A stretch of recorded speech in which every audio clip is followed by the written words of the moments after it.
Makanya ulama-ulama di Indonesia selalu mengajarkan bagaimana mengikuti ahli sunnah wal jamaah sesuai dengan kondisinya masing-masing. Lah karena kondisinya Islam di Indonesia yang lebih banyak yang disebut Nusantara, maka ahli sunnah wal jamaahnya menggunakan wal jamaah Nusantara, maka Islamnya sering disebut sebagai Islam Nusantara. Kenapa Islam di Nusantara? Bukan Islam Nusantara itu Islam baru, itu bukan Islam yang ada di Nusantara. Itulah namanya Islam fi Nusantara. Kenapa kalian ribut? Kamu bikin Islam kafah aja gak ribut aku. Kamu bilang Islam apa? Islam berkemajuan, aku juga gak ribut. Kamu bilang Islam terpadu, aku juga nggak ribut. Aku bikin Islam Nusantara kok kamu ribut, takut nggak kebagian ya? Nah ini ulama Nusantara, nggak usah ribut. Bukan kok ulama Nusantara itu ulama LGBT, bukan, itu yang tafsirnya goblok aja itu orang.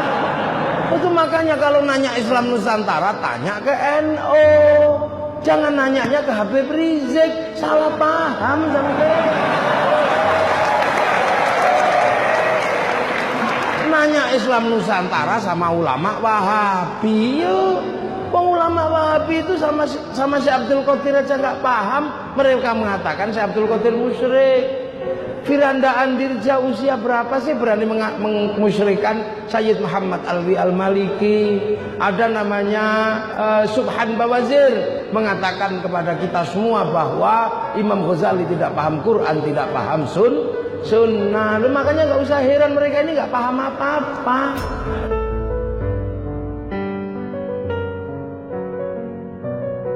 Lah ini namanya ahli sunnah wal jamaah. Ahli sunnahnya tetap, wal jamaahnya berubah. Lah kita ini wal jamaah Banyuwangi. Maka sunnah Nabi yang mengajarkan kita untuk berkorban unta, wal jamaah Banyuwangi tidak bisa, karena lahirnya kebo sapi. Memaksakan sunnah pakai unta, ditangkap polisi karena nyuri untanya kebun binatang. Ini loh wal jamaahnya beda. Rasulullah di sana makan pakai 3 jari, itu sunnah.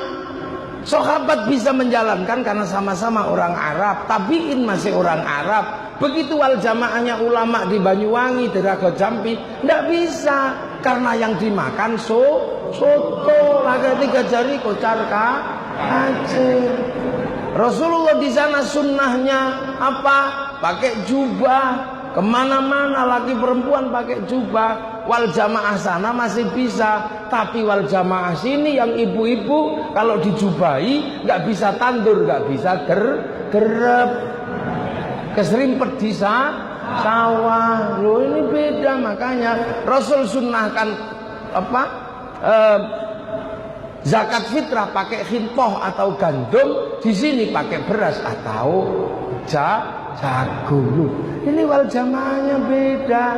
Makanya ulama-ulama di Indonesia selalu mengajarkan bagaimana mengikuti ahli sunnah wal jamaah sesuai dengan kondisinya masing-masing. Lah karena kondisinya Islam di Indonesia yang lebih banyak yang disebut Nusantara, maka ahli sunnah wal jamaahnya menggunakan wal jamaah Nusantara, maka Islamnya sering disebut sebagai Islam Nusantara. Kenapa Islam di Nusantara? Bukan Islam Nusantara itu Islam baru, itu bukan Islam yang ada di Nusantara. Orang Nusantara kalau sholat zuhur tidak bisa tepat waktu karena tanahnya sangat subur. Jam 11:30 masih bisa sawah, masih bekerja. Maka wal jamaah Indonesia manggil sholat 11:30. Lah itu Islam di Indonesia. Apakah boleh? Boleh. Karena sholat itu ala waktiha, di atas waktunya. Sholat zuhur waktunya habis kalau sudah masuk waktu asar. Kalau penjenengan kebablasan usolli fardhu dzuri arba'a rakaatin, 1 rakaat kok masuk waktu asar, masih boleh karena kepalanya masih di dalam waktu duhur.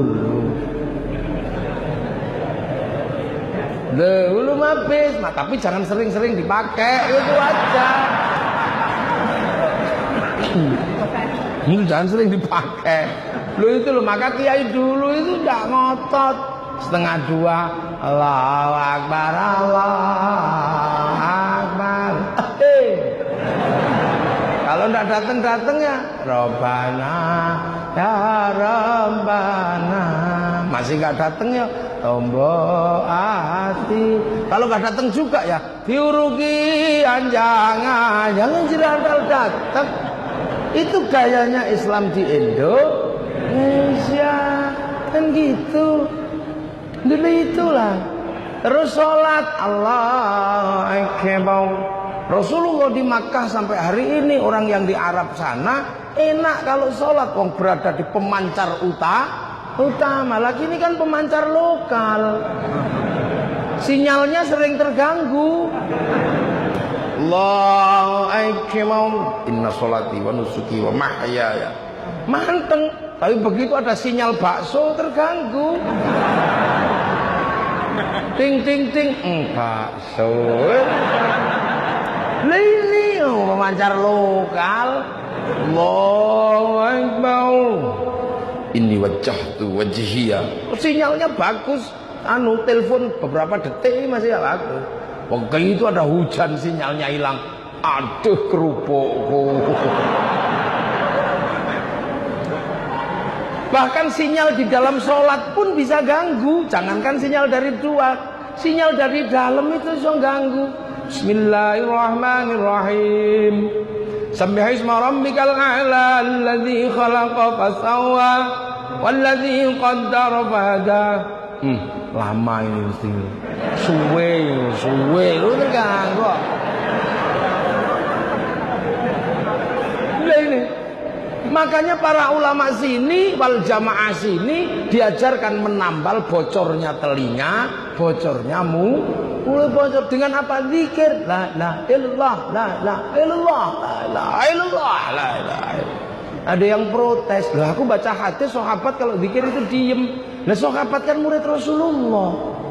Iya zikir diem gini hatinya kepada Allah usul karena mendapatkan tethering dari Rasulullah. Di tethering sama Rasulullah ke sana, walaupun nggak punya program, nggak punya kuota, tetap aja ke sana. Hotspotnya ada. Kita nggak dibunyikan, nggak gedek-gedek, dia tidur. Nah ini sederhana aja. La ilaha illallah rame supaya yang sepuh-sepuh dengar meniru karena ini kiai ini. Maca napa Mbah? Mbah. Amal ini loh ya Allah kata kita itu. Itulah wal jamaahnya itu makanya sampean akan lihat orang-orang yang aneh. Orang yang tidak mengukur diri. Coba tapi ada. Wal jamaah sini itu matanya sinyalnya terganggu, maka kiai kalau sholat cukup Allahu Akbar itu. Kenapa? Karena kiai kok Allahu Akbar. Orang sini pasti kiaiku nyetop apa ya? Makanya kiai kalau Allahu Akbar enggak ada terus kiai Allah.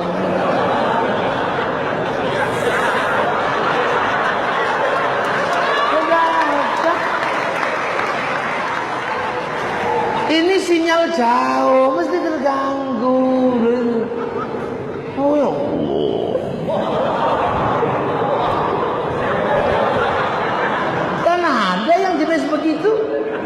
Nah makanya kiai itu tidak begitu. Wal jamaahnya beda. Puasa sama puasanya. Cuman orang sini harus pakai imsak. Kenapa? Kalau di Arab nggak perlu pakai imsak karena khaitil abyadi, khaitil aswadi itu kelihatan karena matahari terbit di padang pasir. Lah di sini Ya terhalang sama jambu, terhalang sama pohon. Makanya orang sini menggunakan imsak itu rem. Tapi orang sini dulu khawatir jangan-jangan keliru. Maka ketika membuat kalimat imsak, minta tolong pada Syekh Khusyairi, ulama Mesir yang jadi imam Masjidil Haram. Saking hati-hatinya yang kemudian salatu wassalamu alaik, itu Syekh Khusyairi yang sering kita dengar imsaknya itu. Apa misalnya tarhimnya itu. Nah sekarang orang kadang ada yang protes, imsak itu tidak ada. Imsak itu buatan-buatan ahlul bid'ah. Karena imsak itu maknanya menahan, sementara puasa maknanya juga menahan. Loh ya iya nih artinya menahan, sama-sama menahan. Tapi imsak ada di dalam puasa, tapi tidak ada puasa di dalam imsak. Loh gitu, jangan pakai hukum lazim malzum. Kalau pakai hukum lazim malzum, yang gula itu manis, tapi tidak semua yang manis itu gula. Lihat ada yang sama sekali nggak manis, tapi sebutannya manis. Apa? Senyum kekasih kita. Itu nggak manis. Iya, wong Jawa ngarani legi. Ono ora legi beles iki jenenge pasar legi. Itu jeruk legi. Lah inilah, maka jangan pakai hukum lazim malzum niki. Lah orang sini kalau nggak pakai imsak ya nggak bisa, mau pakai ayam nggak istiqomah. Ayam itu pokoknya nggak istiqomah. Kenapa nggak istiqomah? Lah kalau ada perempuan yang hamil di luar nikah, kokoknya itu apa? Habis maghrib. Jadi maka di sini pakai imsak, jadi tidak usah ngeyel. Karena pakai imsak. Terus kalau siang jangan suka bangun. Kalau orang sini puasa itu khusyuknya susah. Orang Arab keluar rumah lihat padang pasir tidak apa-apa. Tapi orang sini keluar rumah lihat jambu, lihat belimbing. Maka sebaiknya tidur daripada tidak khusyuk. Maka bulan puasa di sini dalilnya dua. Satu kutiba alaikumusiyam, yang satu naumu shaimin ibadah. Tidurnya orang puasa itu ibadah. Itu terkenal doa itu. Kenapa? Agar orang tidur. Begitu orang suka tidur, kiainya yang pusing, kok gak bangun-bangun, sepi. Akhirnya pergi ke pasar beli mercon. Lah inilah maka kiai-kiai senengannya beli mercon. Maka tolong kalau bulan puasa ada mercon jangan dipersoalkan, karena mercon adalah perangkat ahli sunnah wal jamaah. Itu biasa. Itulah namanya Islam fi Nusantara. Kenapa kalian ribut? Kamu bikin Islam kafah aja gak ribut aku. Kamu bilang Islam apa? Islam berkemajuan, aku juga nggak ribut. Kamu bilang Islam terpadu, aku juga nggak ribut. Aku bikin Islam Nusantara, kok kamu ribut? Takut nggak kebagian ya? Itu haji. Siapa yang nggak ingin haji? Semua haji. Tapi orang Indonesia di Nusantara antrinya 25 tahun, capek nunggunya. Maka biar agak lega hatinya, nempelkan gambar Masjidil Haram. Aku besok ke situ. Gitu. Kalau sudah daftar biar hatinya lega, latihan dulu di alun-alun Banyuwangi, pakai kain ikhram beneran, doanya beneran, labbaik Allahumma hajjan, tapi Ka'bahnya triplet. Nanti kalau pergi haji diantarkan orang 10 bis.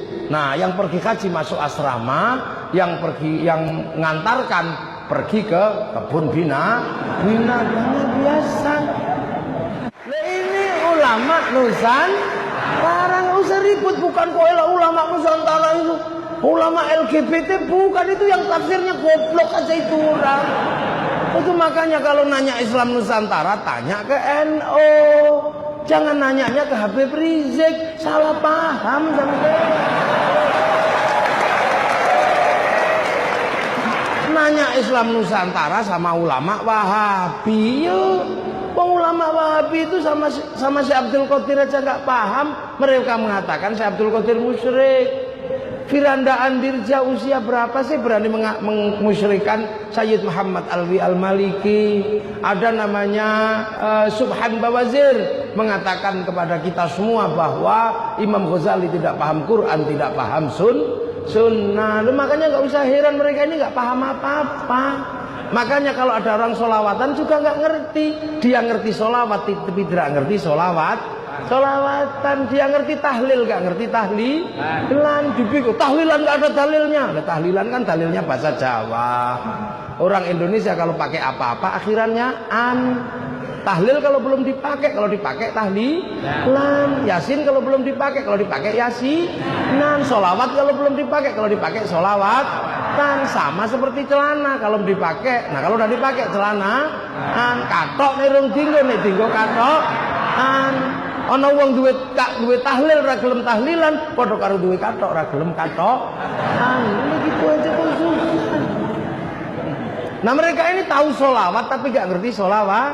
Dan bahwa kita ini menghantarkan mahabbah dengan solawat. Kan makanya sampai ada ya hanana, ya hanana, ya hanana, ya hanana, ya hanana Nabi Muhammad, zalikal fadlu min Allah.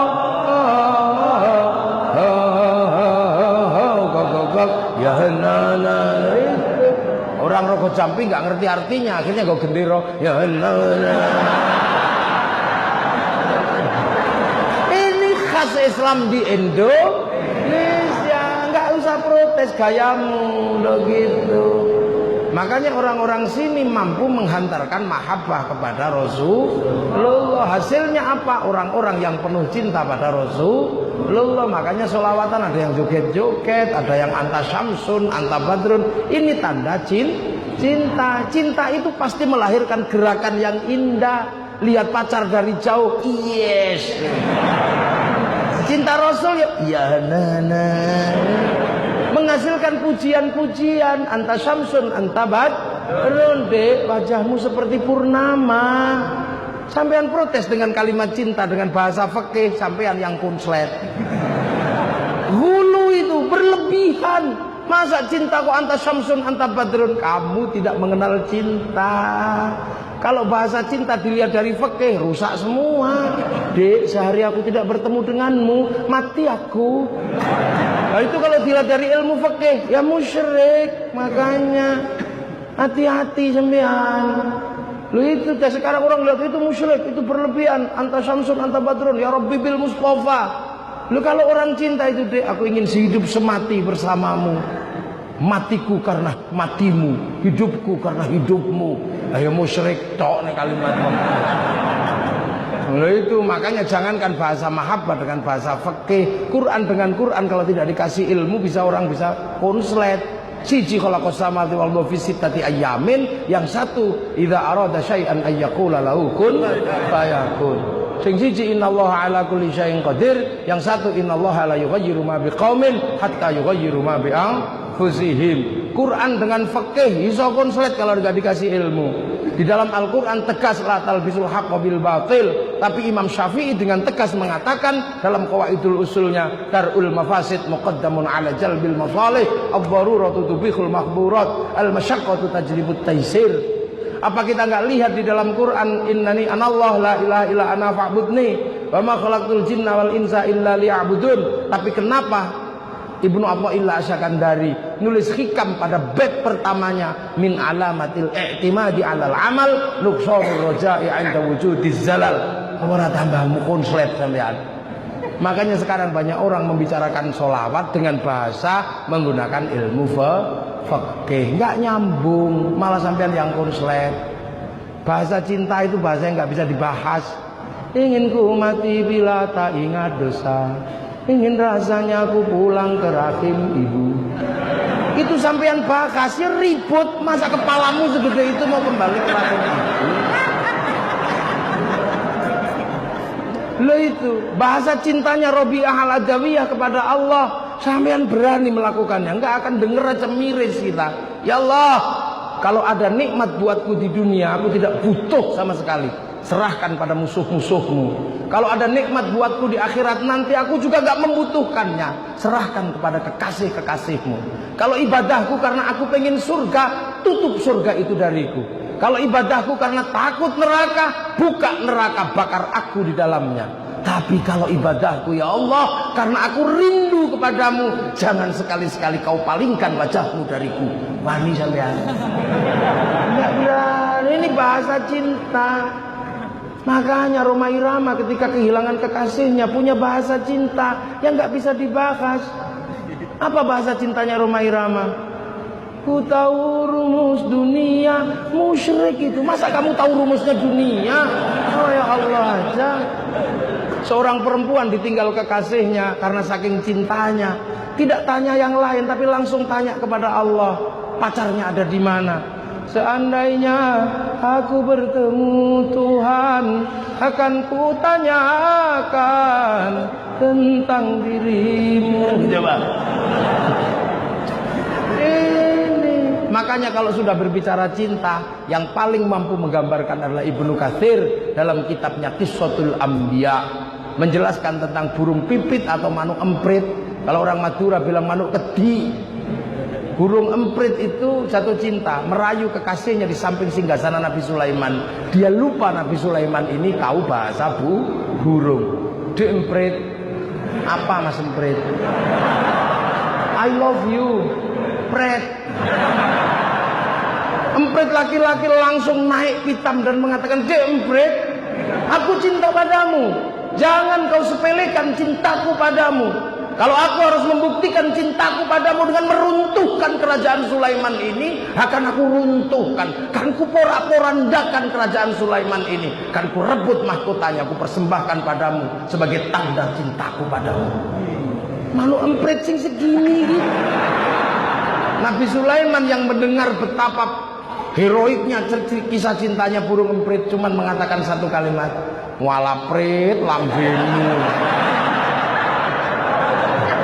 Burung emprit itu dengan pedenya mengatakan sambil senyum, "Ya Sulaiman, jangan begitulah.